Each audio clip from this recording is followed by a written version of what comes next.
Good morning, students. I want to welcome you back to class, and I know you have been growing in mathematics. Thank God for you because you are actually consistent. Today we want to move to sine rule and cosine rule, and of course we are going to be doing sine rule first. But I need you to understand that we have discussed some scaling triangles that are 90 degrees. How about some scaling triangles that are not 90 degrees? How about those ones that are even not close to 90 degrees? So how do we address that? We know when scaling triangles have 90 degrees, we can discuss them through SOHCAHTOA, Pythagoras that we have discussed in our previous class. Today we want to discuss an angle. None of the angles in the triangles will be 90, yet we need to solve all the angles and all the sides. So let us begin. We draw a scaling triangles. We have two forms of scaling triangle. We have obtuse, we have acute. Anyone that you choose, it's fine to help this matter. But I will choose an acute. Let me just decide on an acute one. So let's say on an acute scaling triangle now, an acute one. So let's call this one A, I call this one B, and I call this one C. So definitely this one will be my small c, my small b, my small a, sorry, my small b. So from here we have we can continue. Don't forget every triangle has its height. So when we have this height, we can relate a height that is perpendicular to this line BC, that is perpendicular to this line BC. But of course, it is not cutting. It is not equilateral. It is not isosceles that it can cut into two equal halves that it will give you a perpendicular bisector. This is just a perpendicular line, not bisecting. It's not bisecting. So I can call it H. If I call this H, I can call this one or this one X. If I call this one X, definitely this one will be A minus X. I hope you're understanding what I'm trying to say. So if I call this one, I just give it anything. This is your height. Then if this one is A, then we have A minus X. So by by sine SOHCAHTOA, we can have opposites against hypotenuse, either from here or from here, whichever way. Let's take it from here. Let's take it from here. We have opposite against for sine B now will be equal to opposite against hypotenuse. That is x, that is c, sorry. That is c. So my h is equal to c sine B from here.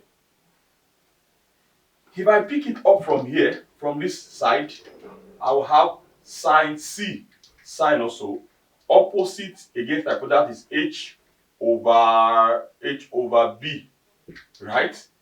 If I send my h in, I will have b sine C as well. So if h is equal to 0, of course we have discussed if a is equal to b and b is equal to c, definitely a can be equal to c. So therefore, if this one is equal to this and this also is equal to this, then we can definitely send this one to be equal to this. That is we have c sine b equals b sine c. So to have this one, I can decide both side. I can divide both side by. I can have this one as my formula.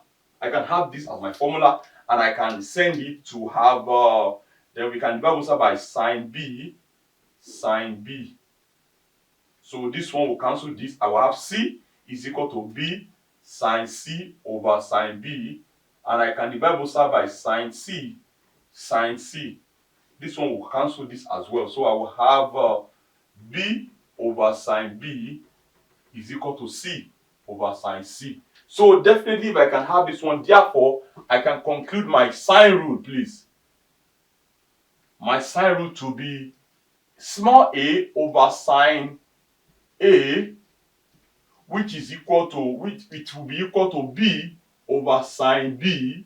It can also be equal to c over sine c, small c, sorry, over sine c. So to d over sine d, whichever way you want. So of course we don't have four angles, that's why we cannot go we are not going there. But if it is bcd, then it goes like that. If it is xyz, we have x over sine x, y over sine y, then z over sine z. If it is pqr, we have p over sine p, q over sine q, r over sine r. This is your sine rule. This is your sine rule. So once we have this as our sine rule, we can check some examples. Let's see how it goes. But before we check this one, let's take this again in case you need how it is derived. So we are using sine here. We call it sine rule. So using sine, definitely we have opposite against hypotenuse. That's what I did here. That is SOHCAHTOA. So we have, that's your SOH. So we have this one against this. So we got this. And from here, using C, this against this, we have this. So we equated this one to be equal to this. Then we divided both sides, blah, blah, blah. Then we have that. So that was what we were able to get here. So let's check some examples. For instance, if ABC is a triangle,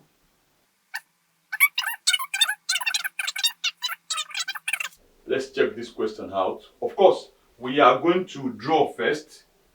If you are solving this, we'll draw first. We are going to draw our angle A, B, and C here. So once we have this one, our A is 40, our C is 79. Of course, we have two angles. Definitely we know this angle, the third one. So by B will be, angle B will be 180 minus 40 plus 79 degrees. We know this. Y is this one, triangle. So once we have this one, we have 180 minus, this is 9, 7, 11. So this is 119. 119. So if you have our B is equal to, why do we need it? I don't, let's just solve this first so we would know if you need it or not. So this is going to be 59, no, 61, sorry, this is going to be 61 degrees. This is 1, that is 0, then 17, 18. So we have this. So we have this one, that's 61 degrees. So once this is 61 degrees, so we can get our A, that is our small a. And if we are getting our small a, then we need capital A, in which we have. So definitely we can, we have B. The question gave us B. Now look at this.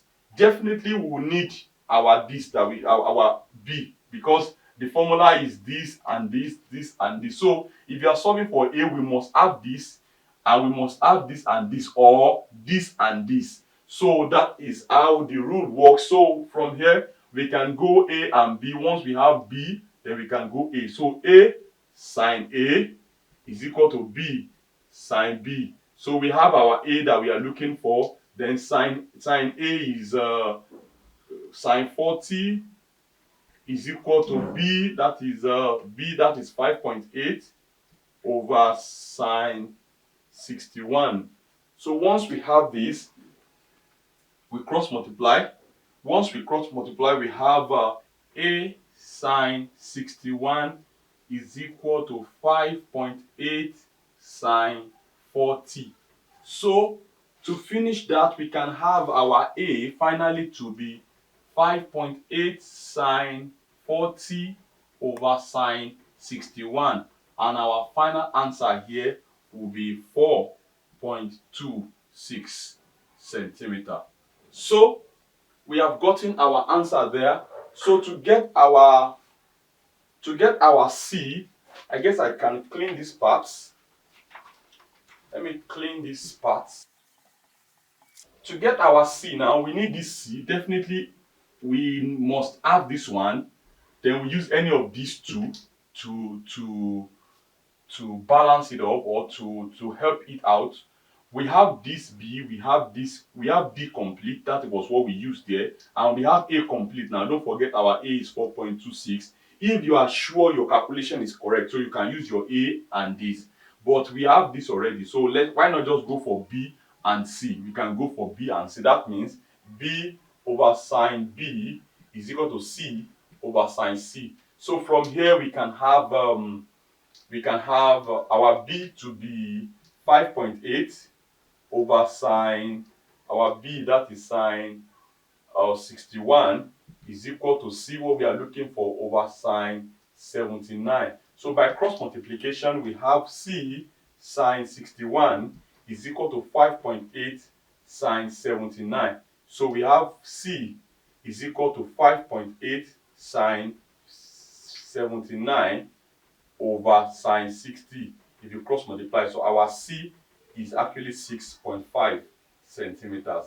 So let us check this out. Let's check this out. So we have our C. So here now we have all the angles and we have all the sides balanced. So that is the usefulness of sine rule. We are going to be using, we will be going to word problem anytime soon, but let us check a wire question on this particular subtopic.